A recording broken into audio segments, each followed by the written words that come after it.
Есәмсез эфирда яңалыклар чыгарылышы, студияда Лилия Гатина алга кайбер темалар турында. Шешек бәйләмнәре һәм җылы сүзләр Шалның КамАЗ мәдәният сараенда Үзәк районы хакимияте башлыгын соңгы юлга озаттылар. Әнисенең дә коткаручыларның да сүзләрен колакка алмады. 38-нче комплекста өскә каттан сикереп, үз-үзенә кул салмакчы егетне коткарладылар.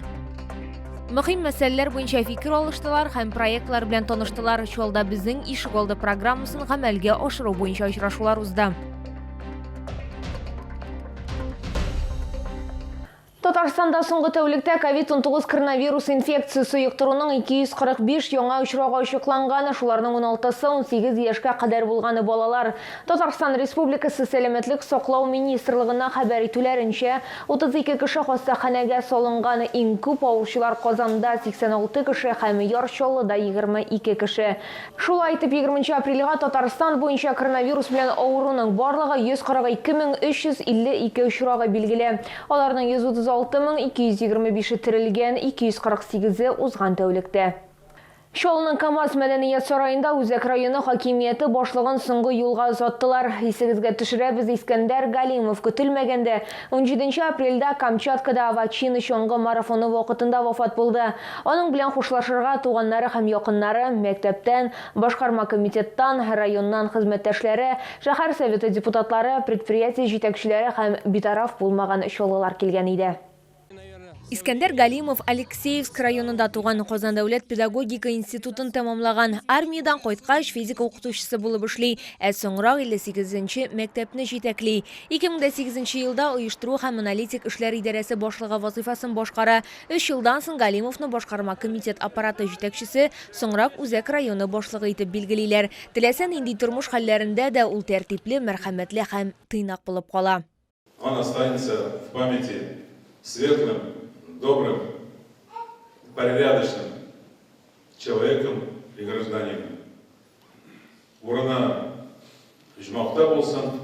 Искәндәр Галимовны соңгы юлга КамАЗ мәдәният сараеннан озаттылар. Үзәк район башлыгы белән хушлашырга туганнары һәм якыннары гына түгел, хезмәттәшләре, депутатлар, предприятие башлыклары һәм аның белән таныш булган тагын бик күпләр килгән иде. Искәндәр Нургалимович искиткеч гаҗәеп кеше иде. Ул кешелекле, ихтирамлы, игътибарлы булуы белән җанны җылыта, күңелгә ямь өсти иде. Искәндәр Нургалимовичның абыйсы Илсур Галимов килгән кешеләргә рәхмәт сүзләрен белдерде. От имени нашей семьи я выражаю огромную благодарность администрации города за оказанную помощь в похоронах. Спасибо всем, кто пришел проститься с ним. Искәндәр Галимов яшьләр зиратында җирләнде. Лилия Гатина, Ленар Султанов, яңалыклар. 38-15 йорты бүген коткаручылар белән тулы иде. Сәбәбе өске каттан сикереп үз-үзенә кул салырга теләгән егет аркасында. Ул 17-нче катка менеп берничә сәгать балкон читенә ябышып тора. Хәтта әнисенең үтенүләре дә тиз генә ярдәм итә алмый. Тулырак киләсе сюжетта. Балкон читенә ябышып сикерергә уйлаган ир-атны иртәнге якта сизеп калалар. Шәһәрдәшләр әйтүенчә, ул әлеге йортка кичә кич белән килә, инде бүген иртән үз-үзенә кул салмакчы була. Лифттагы видеокамерага да эләккән ул, карадан киенгән рюкзак аскан ир-атны беркемнең дә моңарчы күргәне булмый. Вчера вечером после работы я шла, получается, вместе с ним в лифт вошли, вместе приехали. Он на 10-м этаже вышел, обратила внимание, что он, не с нашего дома, получается, был одет во все черное, как скинхедовец какой-то. То есть, поэтому я его как-то запомнила на лицо. Үз-үзенә кул салырга теләгән егет белән коткаручылар да, психологлар да сөйләшеп карады. Әнисе дә мондый адымга бармавын үтенде. Әмма егет беркемнең дә сүзен колакка алмады. Үзе сикерергә дә ашыкмады. Коткару операциясе берничә сәгатькә сузылды. Я мимо прошел. Я смотрю, тут пожарники стоят. Я думаю, что случилось? Наверх смотрю, парень. Это где-то час назад. И мне потом сказали, что где-то он с 5 утра уже. Сәгать 12 туларга 10 минут кала егет үз уеннан кире кайтты. Сикермәскә булды. Аңа балкон киртәсеннән чыгарга ярдәм иттеләр. Шәһәрдәшне мондый адымга барырга нәрсә этәргән, әлегә билгесез. Лилия Хәбибҗанова, Эльмира Гайнетдинова, Артем Колесов, яңалыклар. Мөһим мәсьәләләр буенча фикер алыштылар һәм проектлар белән таныштылар. Шулда безнең ишек алды программасын гамәлгә ашыру буенча очрашулар узды. Бирдә яшәүчеләргә башкарыласы эш төрләре һәм ишек алды территорияләрен төзекләндерү барышында кертеләчәк яңалыклар турында сөйләделәр. Толырак киләсе сюжетта. Республика проекты вәкилләре төзекләндерелергә тиешле ишек аларында яшәүчеләр белән даими очрашып торалар. Бу юлы алар автозавод районында булачак үзгәрешләр турында фикер алыштылар. Сүз 50-нче, 53-нче, 54-нче, 47-нче һәм 23-нче комплекслардагы йорт яны территорияләре турында барды. Халык белән беренче җыелышлар әле яңа елга кадәр узды. Ул чакта төзекләндерүнең якынча схемалар турында сөйләштеләр. Хәзер исә программа вәкилләре шоуларга әзер проектларны күрсәтәләр. На данный момент у нас уже есть итоговые схемы по этим дворовым территориям. И также расставлено уже оборудование, которое будет у нас установлено в рамках программы. То есть это детское оборудование, спортивное оборудование, оборудование для хозяйственных площадок. Безнең ишек алды республика программасы кысаларында төзүчеләр юлларны киңәйтәләр, яктыртуны яңарталар һәм территорияны төзекләндерәләр. Әмма быел эшләр исемлегенә үзгәрешләр кертелде. Одно из таких новшеств, мы в некоторых дворах стараемся исключить такие тупиковые проезды, которые сложно спецтехнике выезжать назад.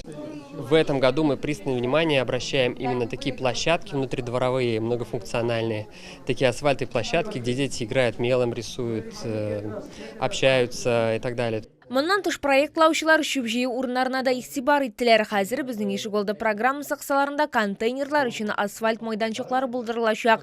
Исегезгә төшерәбез, быел Чаллыда 1 миллиард 880 миллион сумга 119 чаллы ишек алды төзекләндереләчәк. Кайбер комплексларда эшләр башланды инде. Лилия Гатина, Кирилл Хабзей, яңалыклар.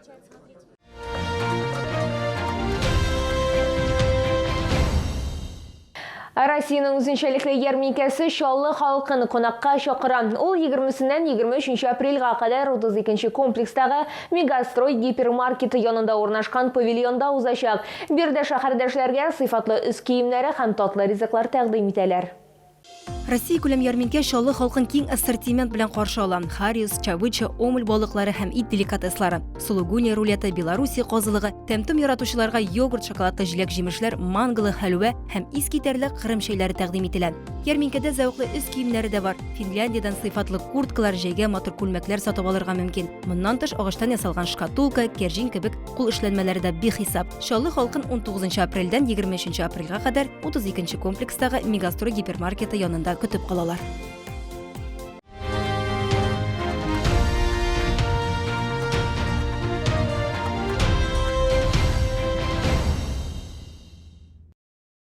Ураза тотучылар игътибарына иртәгә изге Рамазан айының 20-нче көне сәхәр ашауны төнге 1 сәгать 29 минутка кадәр төгәлләргә кирәк. Авыз ачу вакыты 18 сәгать 48 минутка туры килә. Рамазан айының соңгы 10 көнендә ураза тоту тәмук утыннан котылуга сәбәпче булыр диелә хадистә. Моннан тыш 10 көнлектә 1000 айдан да хәерлерәк булган Кадер кичәсе яшерелә. Рамазанның соңгы көннәрен мөселманнар гыйбадәттә Коръән укып уздырырга тырыша. Бу сезгә җиткерәсе соңгы мәгълүматыбыз иде. Мин Лилия Гатин сезнең белән сау булашам. Тоткан уразаларыбыз кабул булсын.